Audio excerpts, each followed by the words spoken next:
Hi there, you're listening to Unnatural Selection, the show about newsy type stuff and things. My name is George. My name is Tom. And my name is Adam. And with our powers combined, we are Unnatural Selection. Make sure you visit us at our salubrious home on the web, unnaturalshow.com. You'll notice that for those keen-eyed viewers who are watching us on the live stream, you'll notice this is Unnatural Selection After Dark. Wow, the dark. Wow. I've been really trying, baby. It's the same. Take call-ins now. George, don't sing any more of it. If you sing any more of it, we have to pay for it. 4 seconds. That's how much you're allowed. I mean, that was pretty good, to be honest. I was mildly impressed by his rendition of that. Thank you. But going, only serenade me. Only the 4 seconds. That's all I've got. Is the rest? Yeah, is, yeah, great. Yeah, it's kind of like a coin-operated machine. You got to keep putting dollars in if you want more. So it was very impressive. Yeah. We didn't even do a sound check before we started this. We just started recording, and I was like, "Yeah, the levels are good." We just fucking wing it. Don't you worry about the levels. Let me worry about the levels. I'm the levels guy. Now, fellas, I don't know how to break this to you, but there's been some terrible news this week that the cousin/wife of the late Prince Philip has died. Oh, no. Everyone forgets that. Cousin/wife.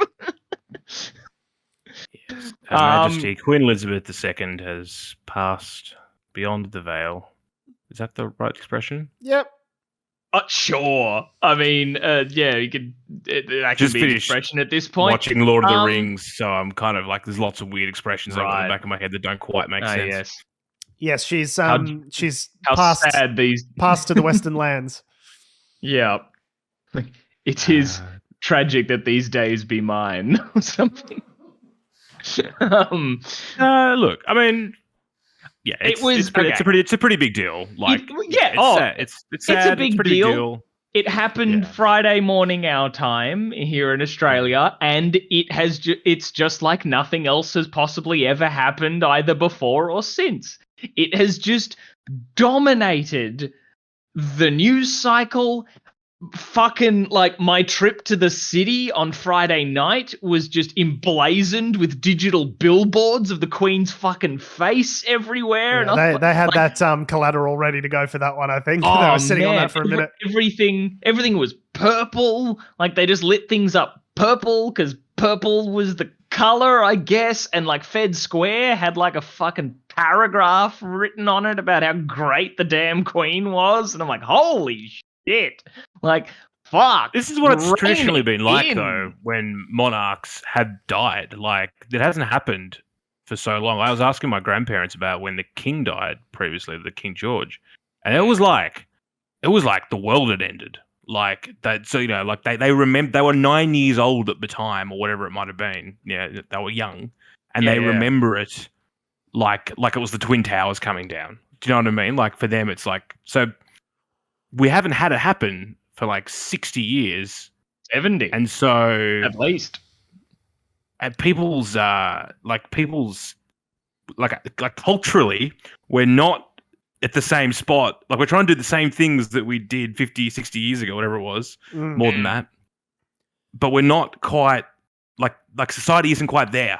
Do you know what I mean? Like, we have to sort of adapt our I've noticed that in the formalities, like, where it's like, first it's like announced Queen Elizabeth II has passed away, and then it's like, and then like immediately Charles becomes king, and then it's like, and now they're announcing Charles is going to be king, and now like proclaim it. The government needs to like shut down for 2 weeks, and I'm like, I guess this all made sense before like the internet and television and like these sorts of protocols, I guess, made sense in an era of like stop the presses. We need to like alert the colonies, but it's like, we don't need to like.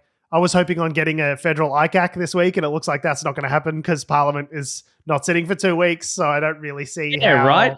That was my reaction. We got some stuff going. We're in the middle of a global pandemic. We can't just like shut down the fruit stand because a 96-year-old lady passed away. Like, I get it. That was my reaction like, when they said that the government had to take 2 weeks off. I was like, they've got shit to do. Yeah, not a good time. It's bad timing.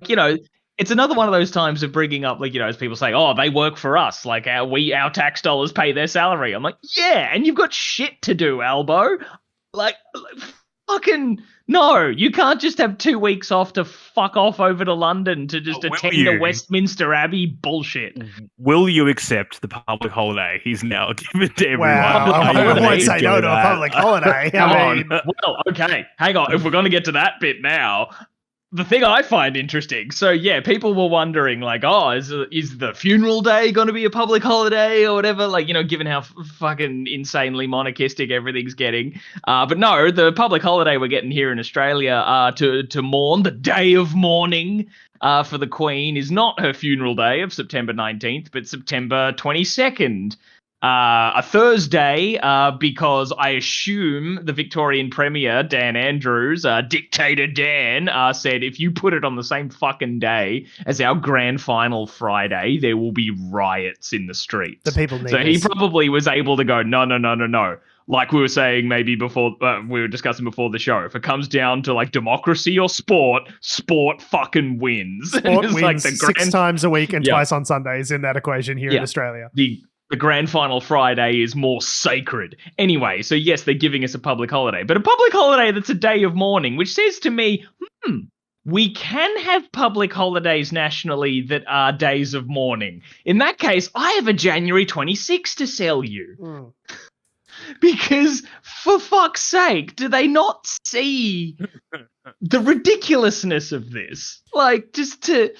it's seeing how blatantly offensive all this or the revering of the monarchy and the response to all this is to Indigenous Australians is ridiculous. I think the very first instance of it I saw, not like, obviously, like, yeah, people being like, oh, we loved the Queen. Yeah, you know what? Brown people around the world have very different feelings about the Queen to regular whiteys. Yeah, that's something I was gonna mention later on. But yeah, I mean, Irish Twitter, for example, had a very different reaction. Had a field day to Australian Twitter. I can't like. I'm sort of a little bit torn about it because like I recognize the historical importance of this lady. I obviously feel sorry for her family who have experienced a death in the family and they're going through the mourning, grieving thing. I think it's a little bit less sad when you're 96. So it's like you've had a good run. Like 96 is a pretty solid run. Let's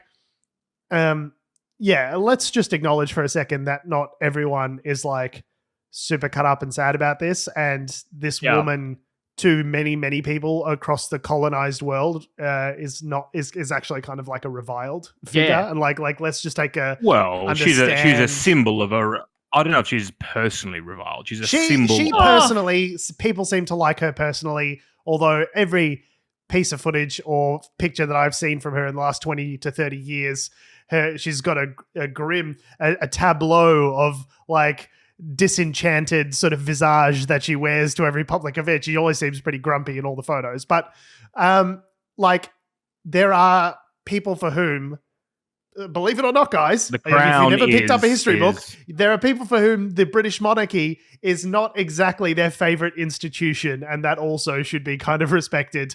As someone whose cultures have been the victim of British monarchy in the past, like they're not, this is the first time we've had, I think, we've had a monarchy change within the British monarchy in the post-colonial era. So we don't King George, I guess. Yeah, I mean that was still like, and in the 50s, like Britain it was still the empire, right? Like it was still where Britain was still ruling half the world fairly directly. And it started to unravel after his death. Yeah, but that was my point. It's just that we haven't really worked out, I think, some of the cultural sensitivities around it. But look, to be fair, like there are a lot of people that do respect the monarchy, and it's like my grandparents are like shattered. See, that I don't understand. They're like, my mother-in-law was like, oh, it's the end of an era, George. It's the end of an era. And I was like, Well, is it though? I mean, like, is it? Yes, in the sense of like, it's the way that you can understand that it's a big deal because like she's always been on our money for our entire lives, right? We're just used to. We have a queen. Yeah, Queen's councils now are going to have to change all their business cards. To King's Council, there's God Save the King instead of God Save the Queen. Like, there's all these things that are just have always been in our lifetimes that make me go, oh, that's a big change. Like, I'm going to be seeing a different face on coins next year, apparently. Right. All that sort of stuff. But I'm not wailing in the streets. Yeah, like exactly. There were just all these people in front of Buckingham Palace where I'm just like, what? I don't understand how they feel that strongly about the king or queen. Like, clearly it's just a huge England it's probably a little cultural bit difference, and I just do not understand it because it's not like hundreds of years ago where it was the king or queen that made roads better or worse, that you could feel strongly about to say they've done so much for us, when really, like, what do they do?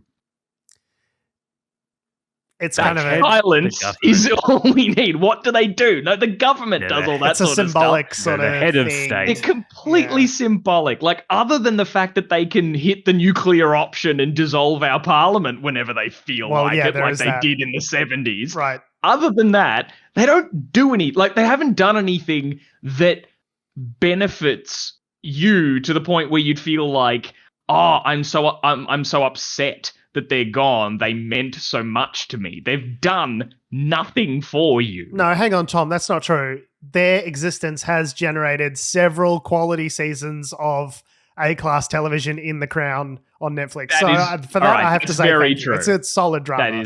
That is very true. Thank you for living your very fucked, turbulent lives so as I got some good TV out of it. I mean, anyway, Diana's going to be at least 2 seasons. There's at least another season in there. So yeah, there is another season in there. There is a season of Diana. They have put the production of season 6 on hold out of respect. Oh, I'm getting the sense of that Tom is a Republican. What? At heart. I'm getting that vibe. Like, a strong vibe.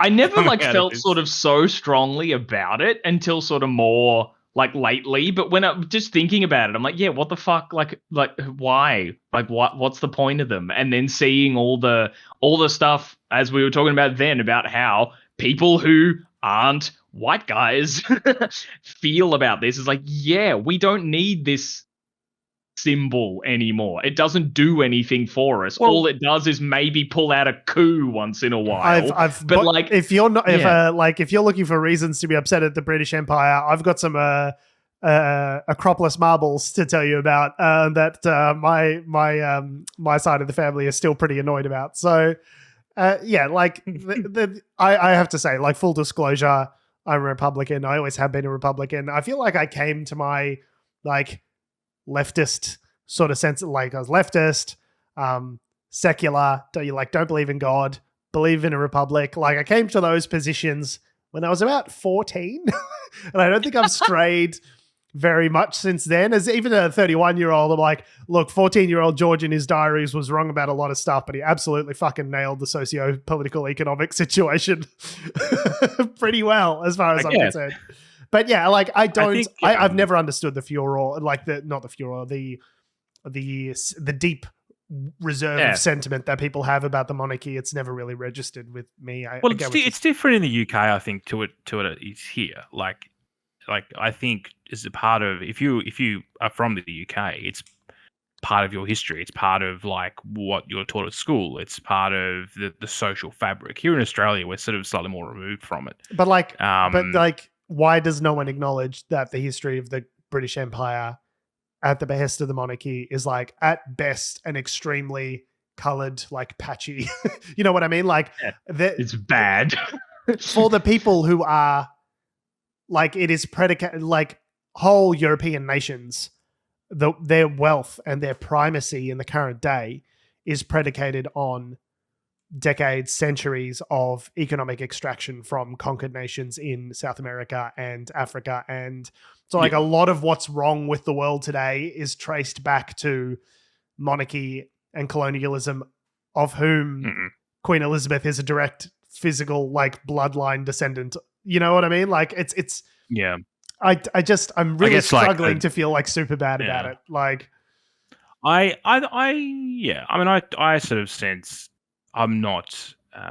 I'm sort of what would you call republic agnostic? That's probably the best way to put it. you're monarchy curious. I think.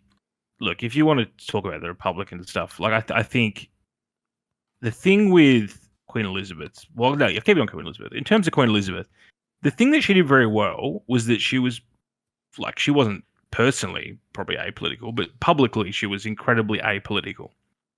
And she did things in terms of her like she was a role model, I think, in terms of how to potentially do things in a quiet, reserved way. Whereas you look at the antithesis of that, which is like Donald Trump. I thought you were going to say, yeah, Boris Johnson, yeah.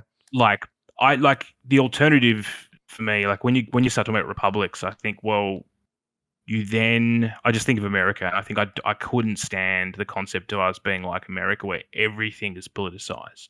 Unlike the balmy waves of the Westminster system that we currently reside in which case there's no political polarization whatsoever. And there's absolutely none in England either.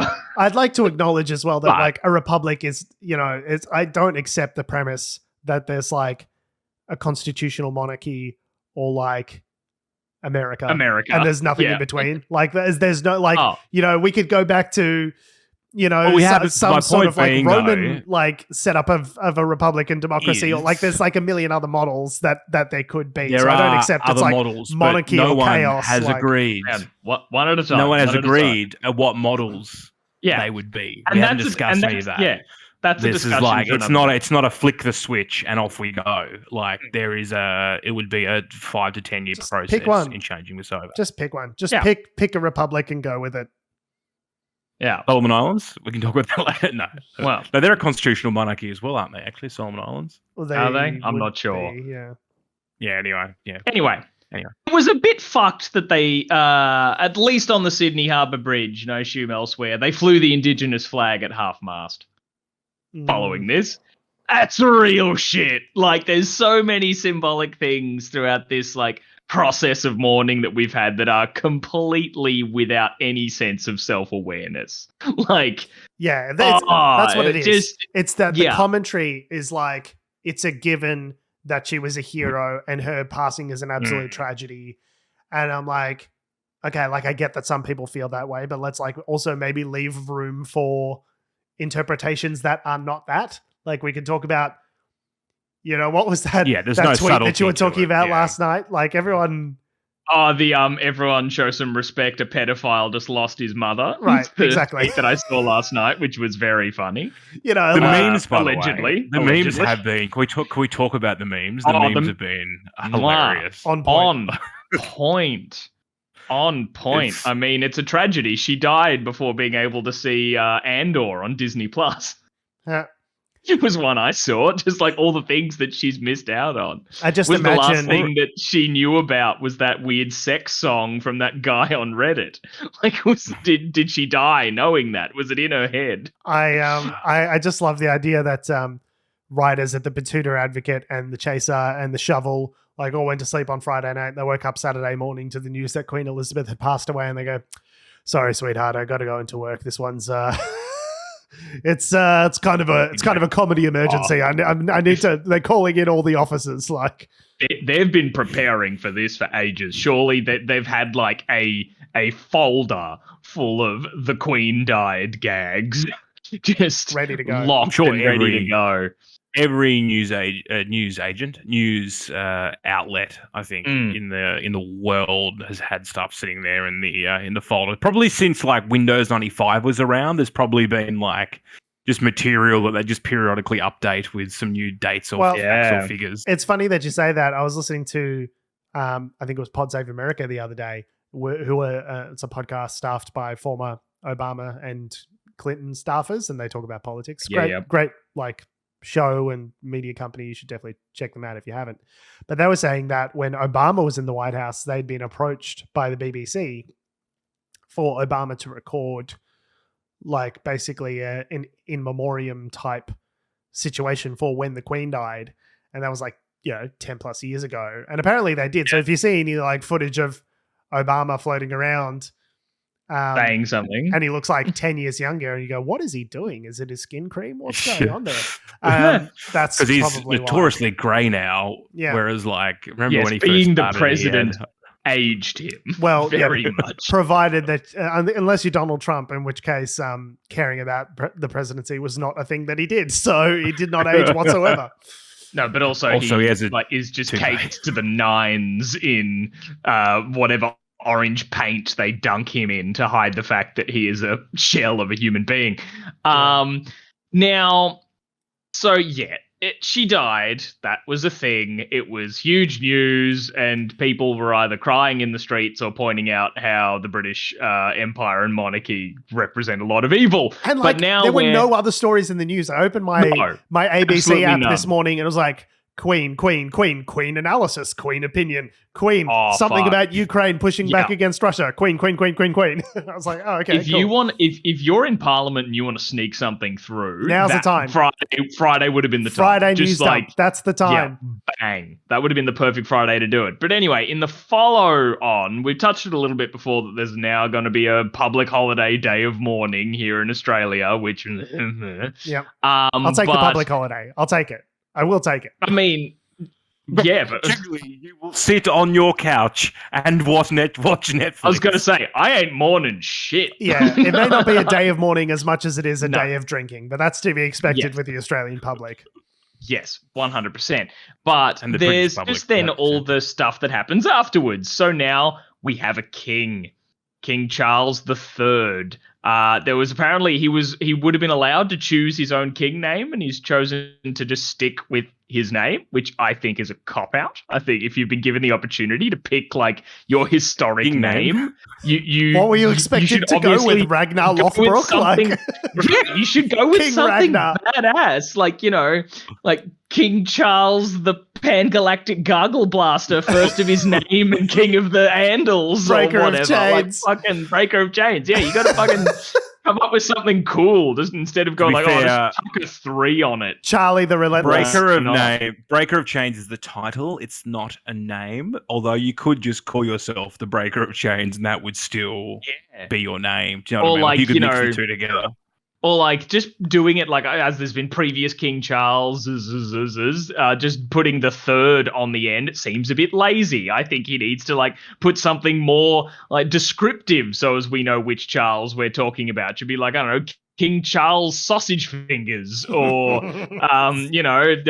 King Charles Big Ears Magoo, or like something like tampon. King Charles, King Charles Tampax of box. I don't know, like just fucking King Charles terrible phone sexter. Like just has to have some kind of like crazy name. But no, he went with King Charles III because he's boring. Apparently he's the oldest king to ever ascend to the throne. Yep. Which makes sense given his mother lived for a bajillion years and he's just been sitting there waiting and seething. Do you reckon he's like, because life. I feel like you're at the age now, King Charles, where it's like, it's kind of hoping to retire and just like chill out. And it's like, and now your job begins in your 70s or however old he is. Yeah. It's like, this is like his life's purpose. I think he's been like waiting for this. Yeah. Like, obviously, sad that his mum's dead, because I think he was relatively close to his mum, but like... Well, if you believe the Crown, he's the son that she never loved. Then, the show's pretty brutal about that. Yeah. I mean, that was many years ago, but... If only he just hung out with Jeffrey Epstein, she would have loved him more. 100%. Yeah. But so he's chosen the name. He's chosen the name, Charles. Yes, he's chosen the name Charles to be Charles III. Very boring. There's been a huge outpour from every single fucking business ever giving their condolences to the Queen dying. Like, everyone. I haven't fucking checked Funko LinkedIn. Pop. Look. Funko Pop did one. with a picture of their little Funko Pop. And I'm like, describe what a Funko Pop is. I don't know. What? The little bobblehead toy things. Remember, I have a shit ton of them because they're vinyl pops. My pop vinyls, but they're made by the company like Funko. They're like Funko Pop. Right. Anyway. So yeah, they've had one of the Queen for ages, but yeah, they just put up a black and white photo of their Queen Funko Pop with like I don't know, like a end of an era, so all that sort of shit. But like fucking every business everywhere is fucking doing it. Like Domino's Pizza did one. Even better, Pizza Express did one. The pizza business that Prince Andrew used in his I don't sweat, and also I was eating pizza at Pizza Express, so I can't have been there for the photograph you all have of me with Ghislaine Maxwell. No, that's not possible. So even they fucking had one. And oh man, and in the city the other night, there were fucking billboards of her everywhere. And I'm like, Christ. I seem very offended by the billboards. The billboards seem to have triggered you a little bit. Just why? Why? Like, it's just a big billboard of her face that says, like, fucking some year to this year. And I'm like, neat. Why? I don't get why. And there'd be no one else that I would probably think that they would ever do this for. Yes. Like, this is just Melbourne real City dumb. Council probably is slightly obligated to. Are they like, is the city council probably, sworn to the Queen or some shit like that? Well, they all are. It's part of the, I don't know about city council and stuff, but like part of the whole swearing in ceremony for politicians is like pledging something to the Queen of England and all that sort of stuff. But also there's just been discussion around all the crap that's going to change. Like, the money changing, like we sort of talked about before. But I thought it was interesting when we were talking about the traditions that are now being followed of like, this is what happens one day after she dies, 2 days and all that, yes, he's named king, but the coronation might not be for months or years or whatever, was that a year or two, was that the Governor General, the monarchy's representative here in Australia and Supreme Lord of coups, has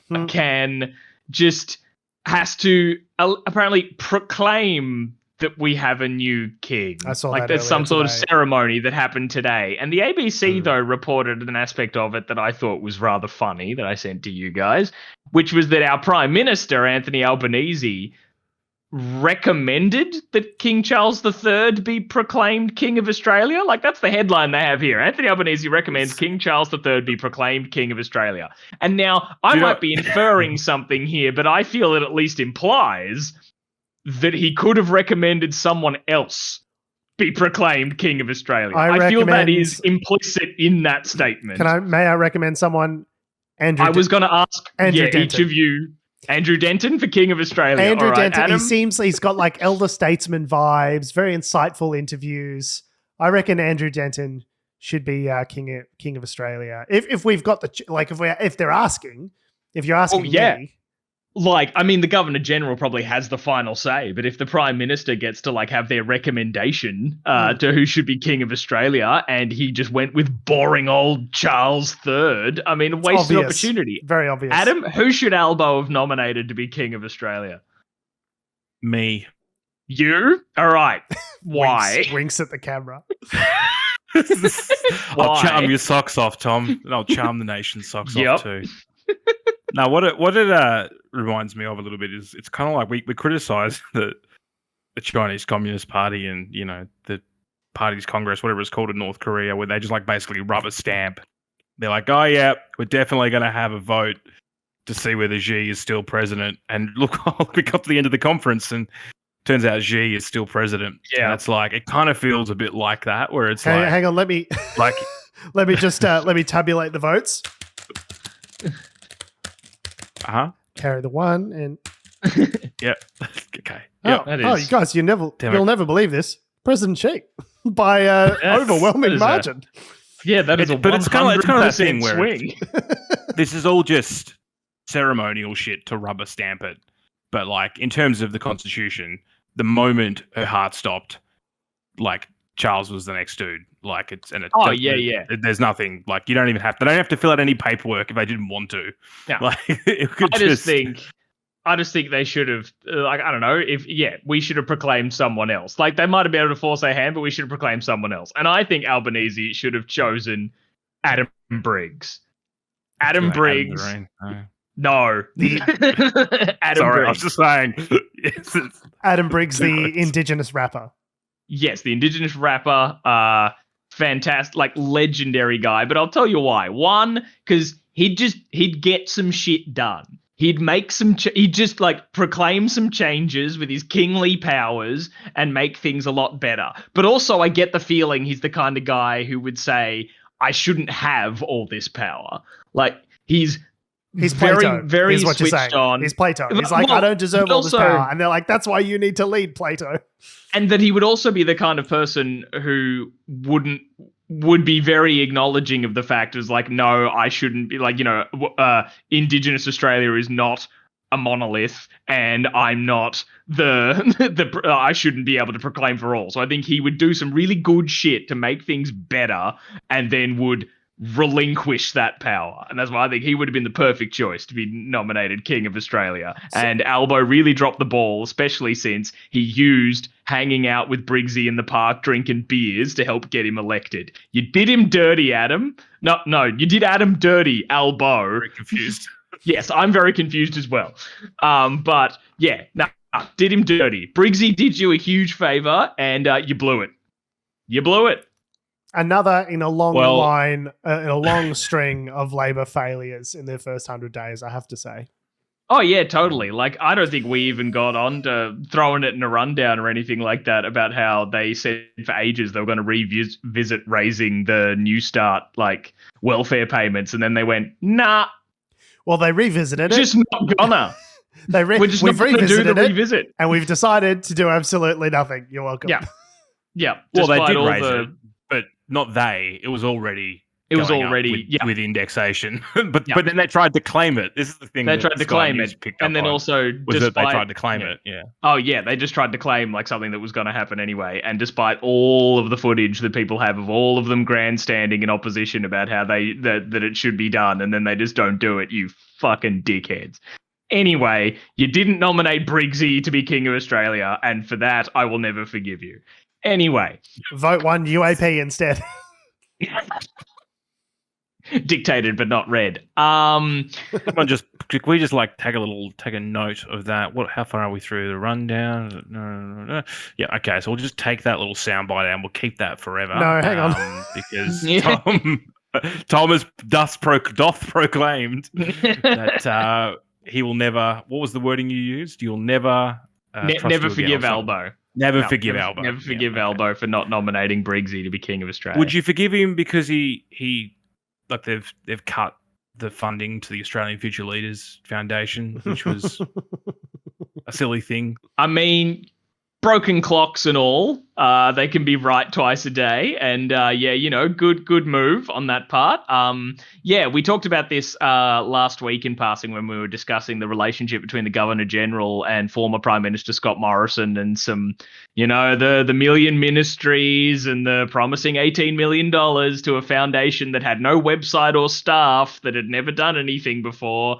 Well, at least in some good news, the Albanese government has opted to scrap giving that $18 million to the as yet non-existent fund, or at least when it was promised.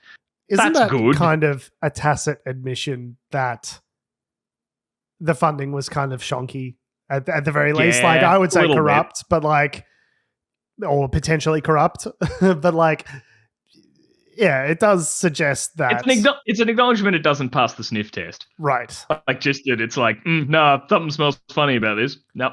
Yeah, it turns out the government has pledged to go through line by line in the budget. They're going through line by line, and one was a line that smelt. And they started with line items under real stinky fucking lines, and that's where they started. So yeah, that $18 million will no longer be going to the Australian Future Leaders Foundation, as it was slated under Scott Morrison. It will now be going to stage 3 tax cuts, which they seem to not want to repeal, given the fact that every single person with a brain is like, we should just repeal the stage 3 tax cuts that give tax cuts to millionaires and billionaires for no reason. Yeah. That's what I was thinking. If they're going line by line through them, there's some other lines I would There's like some big for them fucking to lines. maybe go over again because you missed them. I don't think you were paying attention. Like, we've all been there. You're doing the weekly assigned reading and you're just not taking in what your eyes are glazing over. But maybe... Hey, Treasurer Jim Chalmers, can you run the numbers again? Yeah, no, we still got to do the state 3 tax cuts. Sorry. Yeah. Sorry, still got to guys. do them. We did save $18 million to, on that foundation there, so that's pretty good. Smash cut to George's Google history, which is now DDDFGHZ159. I did algorithm in a tactical maneuver. I did switch off my keyboard before I did that because I'm you're a a goddamn girl. professional. So see, I was going to say, like, algorithm just suddenly thinks you own a cat and it's walking across the keyboard, and you just start getting like cat food recommendations in your ads. That's clever. That is clever, actually. Oh, there's a business idea, Tom. Yeah, damn. Google, hire me. I'll make your algorithm. We didn't mention Liz evil. Truss. Liz Truss. Yes. Oh, yes. yes. PM. Could you imagine day 2 of a new job and they're like, hey Liz, I know you're literally giving a speech on the floor of Parliament, but Queen's about to die. Queen's dying, so well, just good. Have fun dealing with that. I'm just an aide, sad. so I'm just gonna see ya. Like, it's like, oh, come on! Like, I just got the like it literally like I'm 2 days in. It's my first day. Like, leave me alone. Well, the last photographs of the Queen are basically her shaking Liz Truss's hand, and she looked a bit unwell. In her hand, the Queen had like a bunch of bruising and stuff. Well, she was 96. Yeah. Like, that's the thing. When all the coverage that's been around in the lead up to this being like, oh, gee, the Queen's looking frail. I'm like, she's nearly 100 years old, you clowns. Like, this isn't some big scoop observation that the woman who's 96, like, I don't know, like, looks not in full health and ready to like dance the Charleston. Like, no, that's not ready. Anyway, the point is, which is a dance that she knows because she was born when it was a thing. When it was conceived. But it's just, one of the last things that she did, maybe officially as Queen, was, accept the resignation of Boris Johnson and then swear in Liz Truss as Prime Minister. And I think she just saw that future and went, no. I've had enough. Maybe she saw that Boris was gone and was like, my work here is done. She saw the Liz Truss clip from 2014 where she's talking about pork markets. And she's just like... Was that from 2014 or was it from... okay. Yep. Yeah. No, but it's one of those clips. It's one of those zombie clips that just keeps coming up whenever Liz Truss is mentioned in the news, as they just play her going, I'm going to Beijing to open new pork markets. And then like... Pause for applause. Pause. and every time Liz Truss basically is mentioned in the news, it comes up. But she saw that and she thought, well, now's as good a time as any, I suppose. Good night. Good riddance. You shall not be missed. So Liz Truss apparently isn't a good off-the-cuff speaker. What? So she Why? has to sort of Why would you say that? Everything. That's who I want running my political party. Someone who's not good at, speaking under pressure to questions they aren't expecting. What you want is someone who is worse than Tony Abbott. What you want be worse is someone Tony who's Abbott. completely unable to excel under pressure. That's what you want. Is you want someone who really just seizes up, like like some sort of something that seizes up. Pork market. Like a pork market. Like me, like I did just then. That's why I should not lead a country. Yeah. So that was probably what was going to be one of our big stories for this week, that British Prime Minister changes, but nah, old Lizzie just had to pull that one out from under us, didn't she? The new cabinet, new everything, it's all changed up, which is funny because the thing that I find hilarious about this is that there's been all this furore about the, who's going to be the next British PM, but like it's just, 0.003% of the population, whoever's a member of the Tory party, basically. 160,000. But, good old, this is exactly the kind of democracy that Socrates envisioned. is that just about 160,000, like a tiny, small portion of elites get together in a back room and decide who the leader is, without any sort of reference or care for the public at large. That is exactly the kind of democracy that the ancient Greeks and the ancient Romans advocated for. So it's almost the truest expression of democracy, if you think about it. So, but yeah, I don't know. We didn't really prepare an article about it, but it has happened. It is a thing, and life goes on. Yeah. Goes on as well in the Solomon Islands, which I'm just looking up where the Solomon Islands are, in fact, so the official name, it used to be called the British Solomon Islands Protectorate. Now it's just called the Solomon Islands, and it's a self-government. Was achieved, so yeah, self-governing from 1975. They're a constitutional monarchy, and the king, and it's already been updated. The king of the Solomon Islands is Charles, who represents. It really represented is, by the Governor General. It really is a very clever business model, this constitutional monarchy stuff. If you think about it, they really sidestepped some of the worst excesses of the sort of revolutionary period, the Russian Revolution, the French Revolution. There were all these times where these people with crowns on their head were getting their heads chopped off, and they're really like, how about we leave the governing to you, the people, but we just stay rich and in charge somehow. But only ceremonially, so I don't have to do nothing. But arguably, I'm still the king.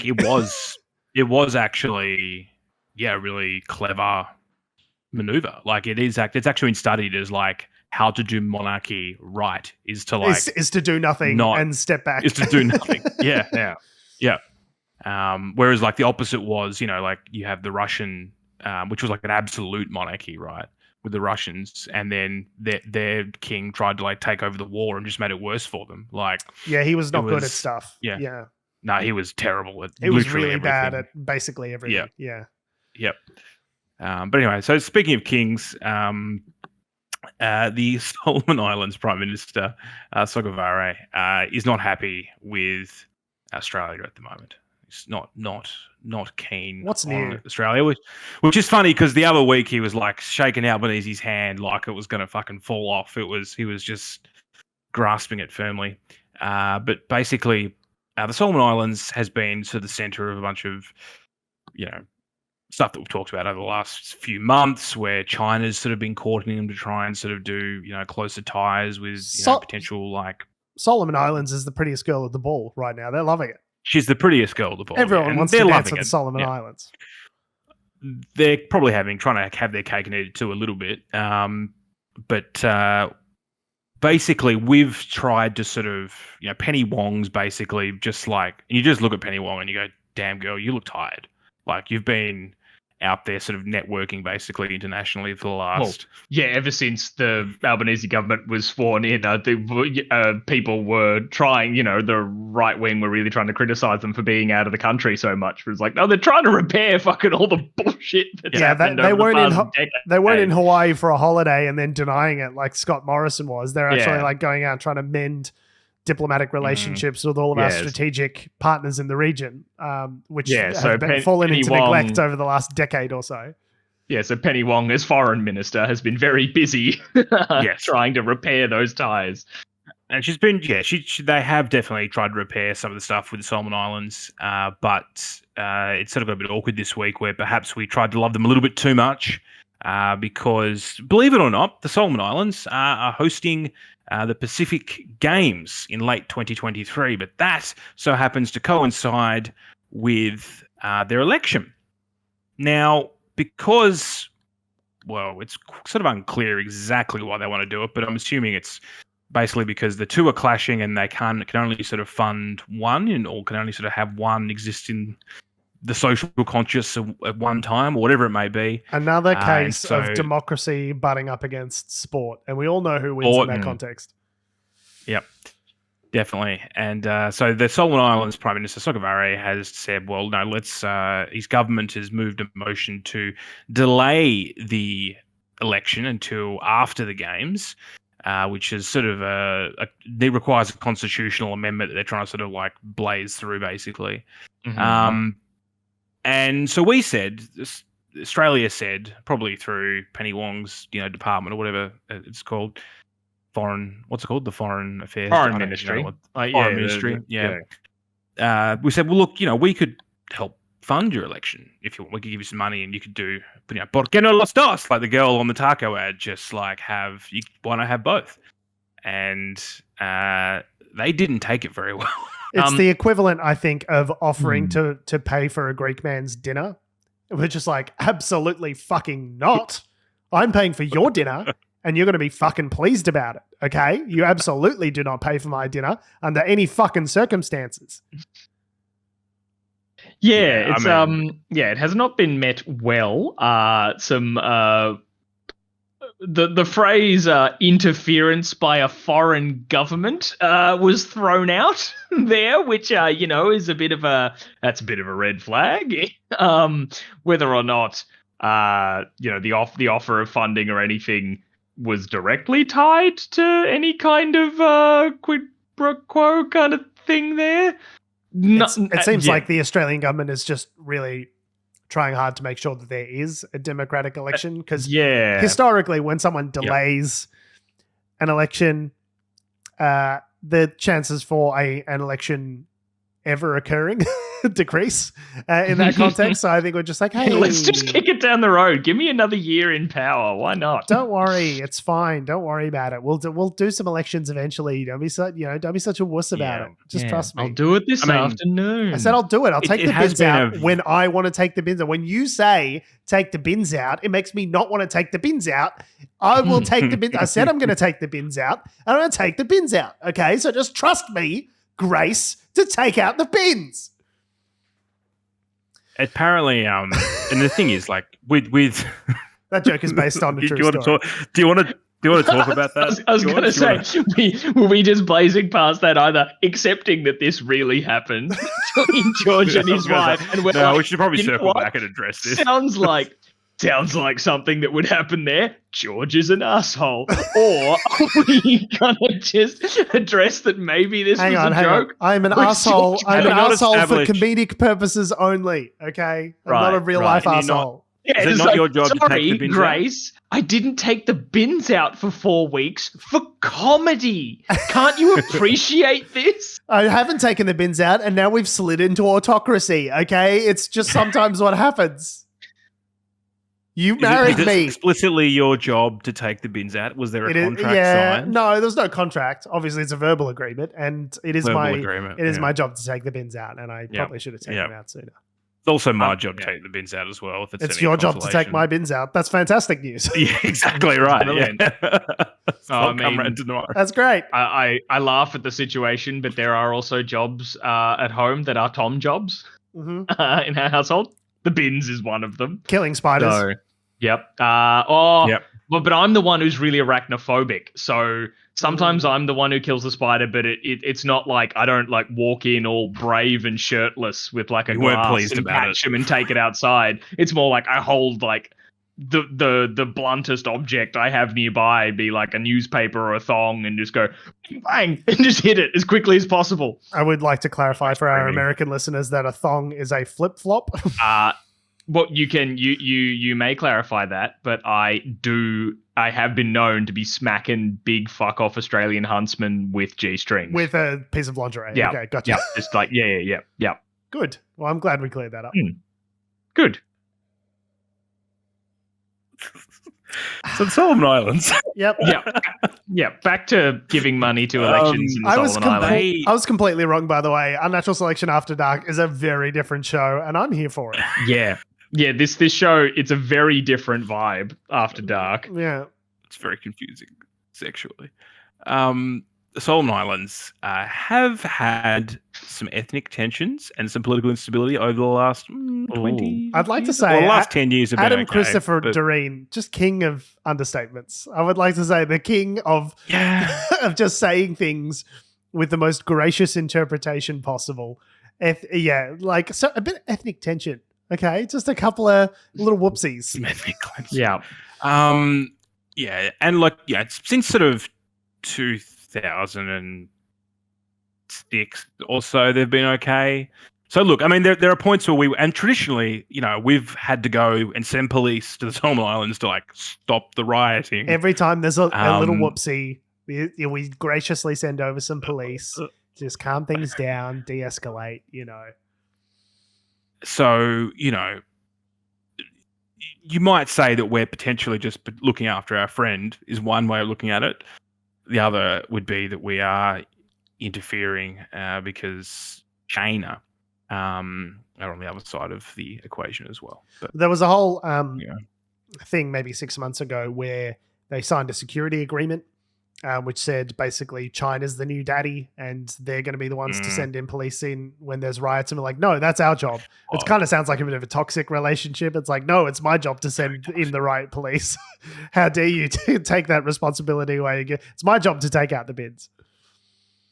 The other thing as well is that like I think it was a Four Corners report, but there were rumors that there is a slush fund that's floating around. I'm pretty sure it's the Solomon Islands where Chinese money was basically paying off a bunch of politicians within the Solomon Islands. That doesn't sound like the Pacific or China. That doesn't sound like Let the me just sorts check of things that they that's do. actually Solomon Islands and not like Papua New Guinea or something, and I've just mixed my countries up, which is incredibly racist. Hang on.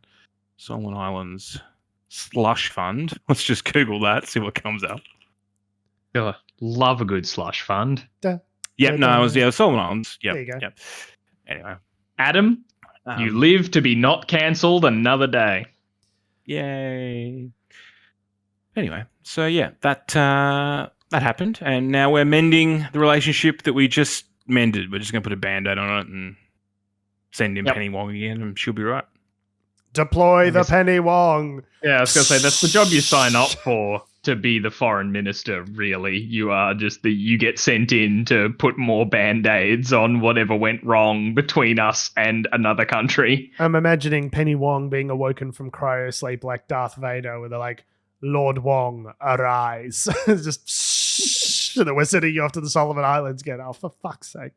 What was the thing on South Park where they're like, we're sorry? It was the BP oil spill, wasn't it?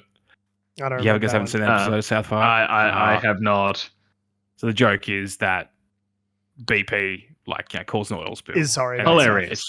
They're really sorry about stuff. And then the end of the whole sorry video is just the CEO just like with his shirt off, just like sitting in front of a fire being like, we're sorry.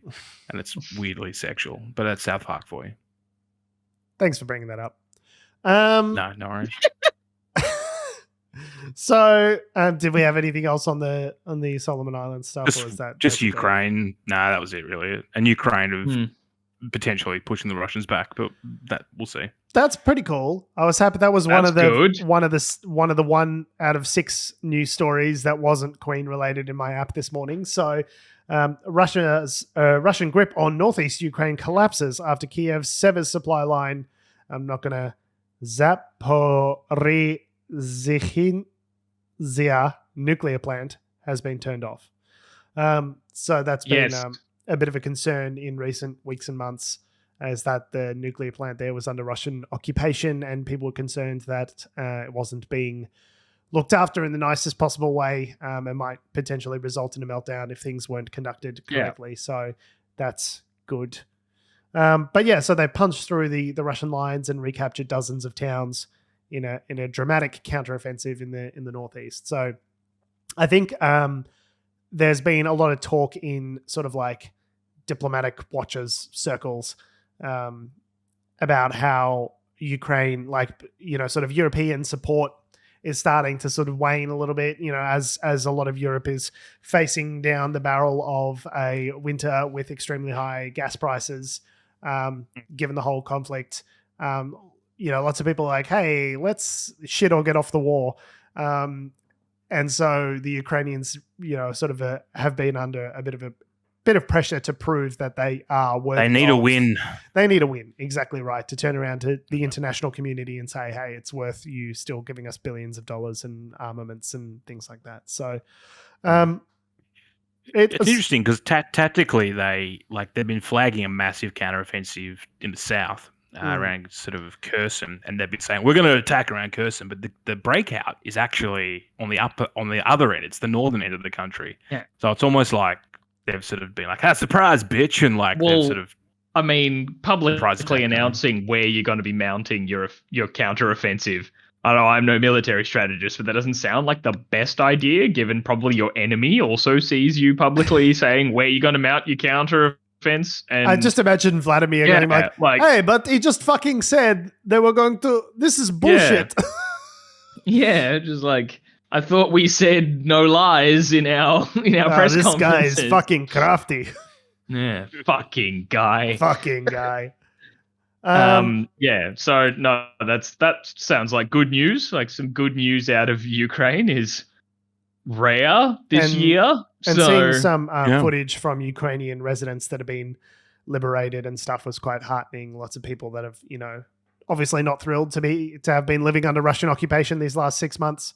And to have been liberated, and the stories that are coming out of there are predictably harrowing and awful. So, I don't know. I would like to. I can't imagine a world where this is actually the case, where the Ukrainians completely beat the Russians back to the border, and then the conflict is over because, like, the Ukrainians won. I can't really see that happening. But I mean, they might be able to push them back to sort of the borders prior to the conflict, so where the Donbass and Luhansk are, sort of under occupation. But that'd be nice. If that's the case, and that's probably a net win, really. It's kind of at the moment, the Russians are trying to get shells and ammunition off North Korea, so that tells you how sort of desperate they are.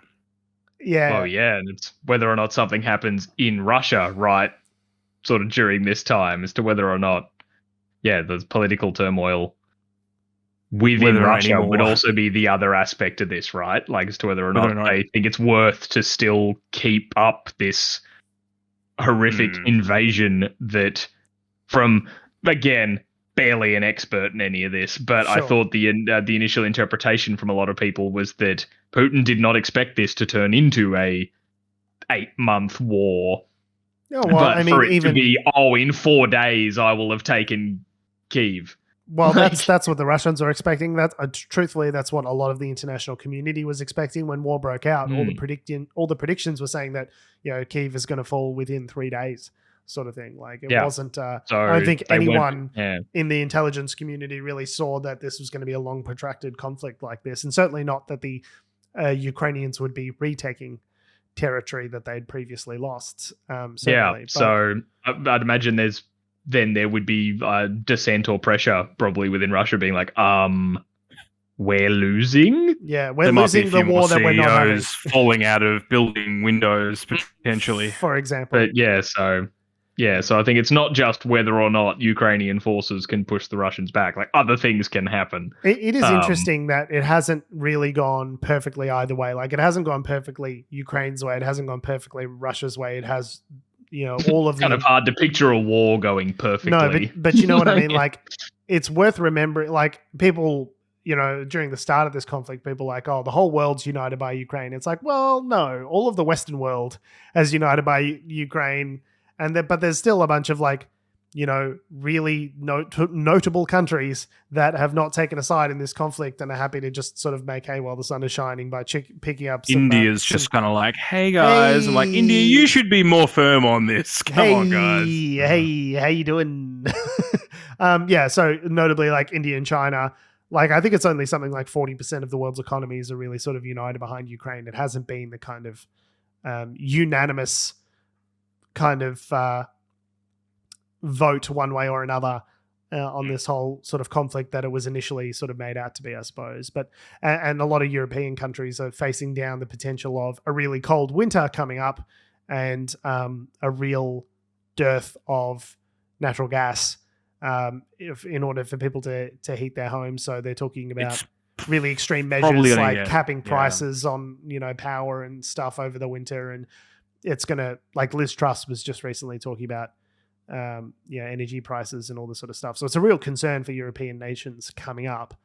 Even if they cap prices, though, the problem is that I think there are going to be points where it's just going to be like they're not going to have enough supply. There's not and enough it's supply gonna to meet be, the demand. Yeah, You know, and if the point being is if you can't heat your home, bad stuff happens. yeah, people die. And on the other side, like the sanctions have not been as crippling to the Russian economy as we all sort of hoped, because of the instability, the price of gas and petrol has like skyrocketed, and so even though they're selling less because it's a global commodities market, they're selling a lot less for a lot more, and so their budgets haven't actually like taken that much of a hit by all accounts. So, and the ruble seems to have stabilized the Russian currency. So.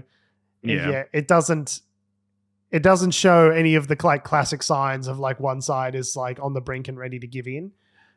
So we might be looking down the barrel of another 6-12 months of this conflict sort of grinding on. It's just a sort of war of attrition, really. So it might just sort of seize up a little bit over winter potentially and sort of get a bit static, and then fucking maybe cold out there. Like traditionally, just sort of, that's how, you know, Eastern European land wars have kind of come to a close, is the cold just kills too many people for it to continue. Like that historically has kind of been how things have gone in that part of the world. So I wouldn't be surprised if people just like, it's fucking cold as shit. I just need to go inside. Fuck this war. I think it's a huge shame that, you know, given, as you say, the issue of dwindling natural gas sources and all that sort of stuff coming out of the conflict. It's a shame that in order to combat that, they didn't rig anything up to Sunrise the other day when they were just asking Scott Morrison how he felt about the Queen dying. I think you'd have so much natural gas coming out of that bullshit. A lot of hot air, you mean? They have certainly. Scott Morrison has been doing the rounds about the Queen. I don't understand it. He's the last PM who met her. It is weird that all of the mainstream media seems to keep treating Scott Morrison as though he's still the Prime Minister. Like he's just being interviewed, like he's out there, he's talking about stuff. It's just like, when are we just going to dispense with this ghoul of a former leader and start actually like treating the current government as though they are a big boy government that's in power? They're like, yeah, Labor, whatever you have to say, federal, okay, yada, yada, yada. What does Scott Morrison think about shaking hands with the Queen that one time? He's got 4 seconds of footage. Let's loop it 16 times. Oh my God, they did. It was nuts. They just had this brief little clip of Scott and Jenny Morrison like walking into a room. The Queen's there, they shake hands, and it goes for like 4 or 5 seconds, and they kept playing it like it was a GIF on a loop, like over and over and over, just like they had no other B-roll. Yeah, it was bananas. Anyway, lots of hot air coming out of that, and it could potentially save the planet if we just rig Scott Morrison up to something and just ask him how good Australia is. How good is Australia? There, Adam Band, bill me. I just solved the climate crisis. A renewable resource, that one. It sure is. Just, you know, don't show him like, I don't know, the Sharks losing the grand final or whatever in 1997, because then, you know, we might destroy that resource with the deluge of diarrhea. I was going to say spontaneous combustion, but yeah, a deluge of diarrhea is an acceptable response as well. So that's it. Yep. You know, Prince Philip, still dead. Yep, still dead. Queen, also dead. Mm-hmm. And now we've got Prince Charles to look forward to. So for those of you who say we don't report about happy news... King Charles the Third, George. Charles Sausage Fingers the Third. King Charles Breakriff Chains. Yeah. Now we've got that to look forward to. So for those of you who say that we don't take a positive tact on... the day's news, I'd say, well, you've got a lot of Prince Charles to look forward to. King Charles, sorry, excuse me. A lot of King Charles to look forward to. So much. And for that, I think we can all be grateful. On that note, we have been, we are, and we always will be Unnatural Selection. Make sure you visit us at our salubrious home on the web, unnaturalshow.com.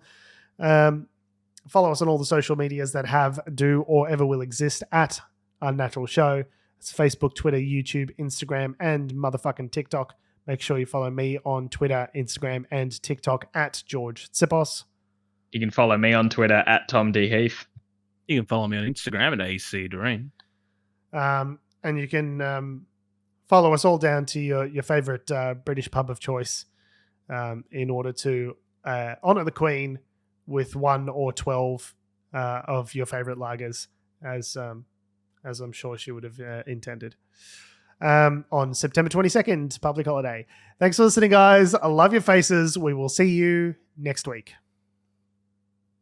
I thought you were going to say you could follow us down to your nearest mistress's underwear to be the box of Tampax in your sexual proclivities of choice. Tom, I do the finishing gag, not you, and that's why. Thanks for listening, guys. We'll see you next week.